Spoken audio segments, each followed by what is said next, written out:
My parents used my inheritance to buy my sister a car. They thought I'd never find out. But from her hospice bed, my grandma made one call, and everything changed. Here's part one rewritten at approximately 2,500 characters for your story. I found out by accident, not through a conversation, not through honesty, but through a photo. My sister had posted it online, standing in front of a brand new car, grinning from ear to ear, a shiny red ribbon stretched across the hood. My parents were standing proudly beside her, arms crossed with smug smiles, like they'd done the most generous thing in the world. "Best surprise ever, thank you, Mom and Dad," she wrote. I froze, because the car had come from my inheritance. The money my parents had promised me after Grandma passed. My inheritance, the one I had been saving mentally for my education, for emergencies, for something I had worked toward all my life, and they had just given it away to my sister. I called my mom immediately. "Why would you do that?" My voice shook. "That was my money." Her laugh was light, too light. "Oh, don't be silly. It's just a gift. She deserved it, didn't she?"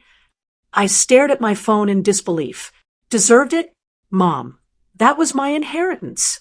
I worked hard for this. Grandma wanted me to have this. "You're overreacting," she said, brushing it off. "We're your parents. We know what's best."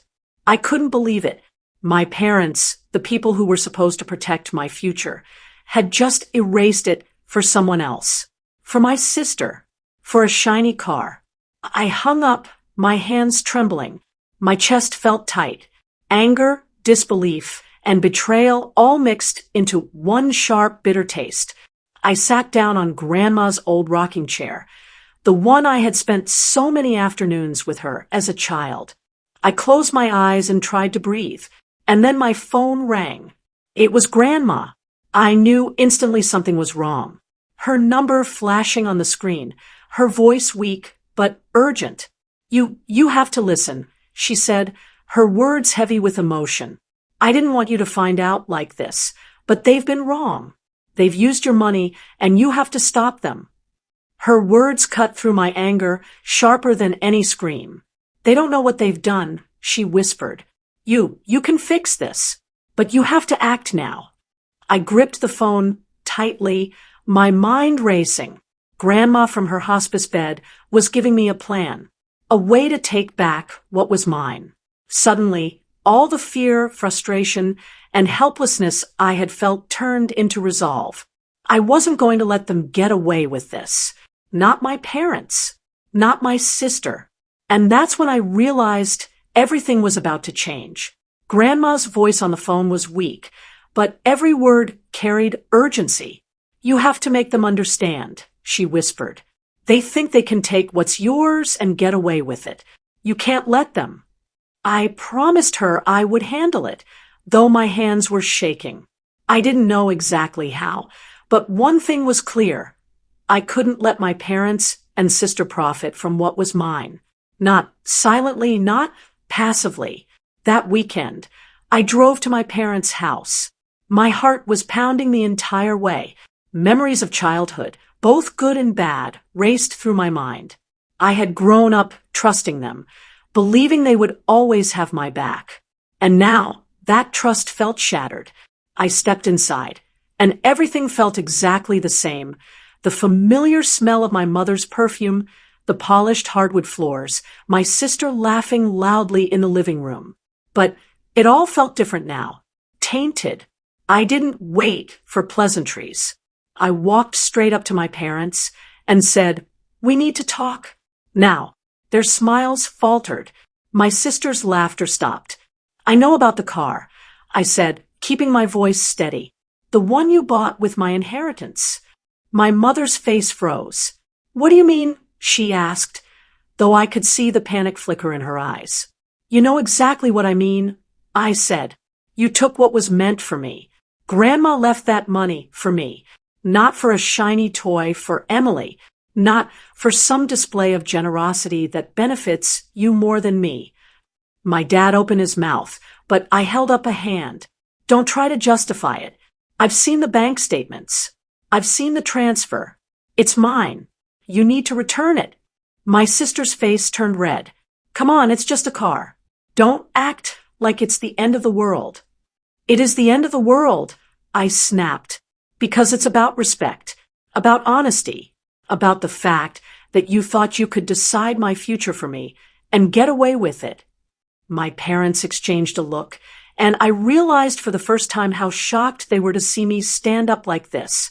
They weren't used to being challenged. They weren't used to consequences. Then my phone buzzed. Grandma's name on the screen. I answered quietly. I'm watching, she said softly. Don't back down. Make them listen. And I did. I laid out every detail. The inheritance plan Grandma had left, the promises they had made, the ways they had broken my trust. By the time I finished, the room was completely silent. My sister couldn't say a word. My parents' faces were pale. Their carefully constructed authority had crumbled. You're serious? My mom whispered. Completely, I said. I want my money back. And I want respect. Anything less. And I won't remain silent. That moment, I could feel the balance of power shift. For once, I wasn't the powerless child. I wasn't the one who had to stay quiet. I was taking control. And they knew it. The room was tense. Every heartbeat felt loud. My parents sat frozen on the couch. My sister stood by the window, her arms crossed, trying to hide her fear behind a mask of defiance. I took a deep breath and held up my phone. Grandma's number's still on the screen. She told me to make you listen, I said, and now you will. My mom opened her mouth. This isn't necessary. Necessary. I cut in sharply. Necessary is honesty. Necessary is respect.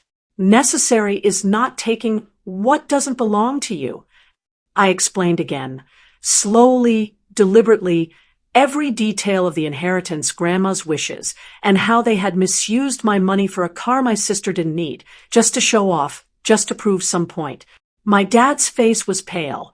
His hands were trembling on his knees. My mom's lips pressed tightly together, as if she could will my words away. You're going to give it back, I said firmly. Everything, or I will involve Grandma's lawyer. I will make sure the court enforces her will. This isn't a threat. This is reality. My sister gasped. You wouldn't. I would, I said flatly, because this isn't about punishment. It's about justice. And Grandma, she would have wanted it this way. At that moment, my phone rang again. Grandma, weak, raspy, but determined. You've done it, she whispered. You stood up. That's all I needed. Make them see. Make them feel it. Don't stop now. I nodded, even though she couldn't see me. I turned back to my parents. Do you understand now? You can't erase me. You can't take what's mine and think I'll stay silent. You failed to respect me. You failed Grandma. And now it ends here. My dad's voice cracked. We didn't realize. You didn't realize? I echoed.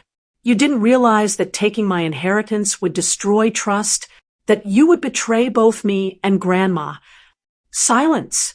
Then my mom slowly nodded. We'll return it. Everything. My sister's eyes widened. But no excuses, I said firmly. No more lies. This ends now. I hung up the phone. The weight in my chest lifted slightly. For the first time, I felt calm, strong, triumphant. Grandma's call had been more than guidance.